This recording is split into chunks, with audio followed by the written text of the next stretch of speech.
नमस्कार दोस्तों, आपका हमारे धर्मार्थ चैनल में स्वागत है।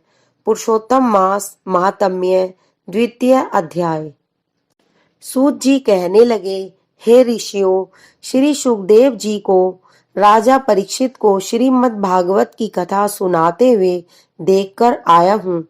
ऋषि कहने लगे, हे सूत जी, जो कुछ आपने वेद व्यास जी के मुख से सुना हो वही कथा सुनाइए।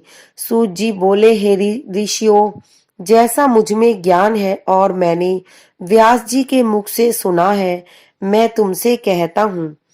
एक समय नारद जी विचरते हुए भगवान नारायण के निवास स्थान में जा पहुंचे।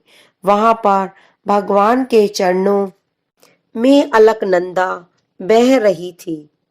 भगवान को साष्टांग नमस्कार कर श्री विष्णु की स्तुति करते हुए नारद जी कहने लगे, हे देवाधिदेव संसार के स्वामी, दया सिंधु, आप सत्यव्रती त्रिसत्य ही हो।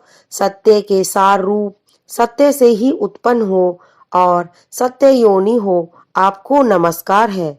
हे भगवान, सब प्राणियों के हृदय विषयों में आसक्त है। स्त्री पुत्र आदि के मोह में फंसे हुए गृहस्थी लोगों का हित करने वाला तथा मेरे लिए भी लाभदायक कुछ विचार कर मुझे बतलाइए। मैं आपके मुख अरविंद से कुछ सुनने के लिए ब्रह्मलोक से यहाँ आया हूँ। नारद जी के ऐसे वचनों को सुनकर भगवान हंसकर नारद जी से कहने लगे कि हे नारद, भगवान कृष्ण आदि की पुण्य कथा को सुनो। हे तात, जगत के विधाता और उसको एक पल मात्र में नाश करने वाले, उनके कर्मों को कहने वाला पृथ्वी में कौन समर्थ है। हे नारद, ऐसी सारी कथा तुम तो जानते हो, परंतु फिर भी दरिद्रता को हरने वाला, यश और श्रेष्ठ पुत्रों को देने वाला, मोक्ष देने वाला तथा शीघ्र सेवन योग्य ऐसे अद्भुत पुरुषोत्तम मास को कहता हूँ।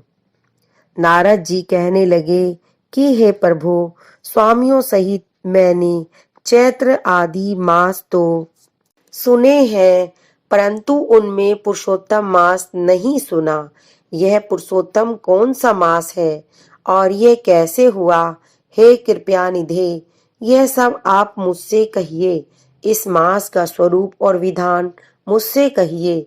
क्या करना चाहिए, स्नान कैसे करें और दान क्या करें, और जब पूजा तथा उपवास आदि क्या साधन है। इसके अतिरिक्त और भी कोई सार हो वह सब बतलाइए।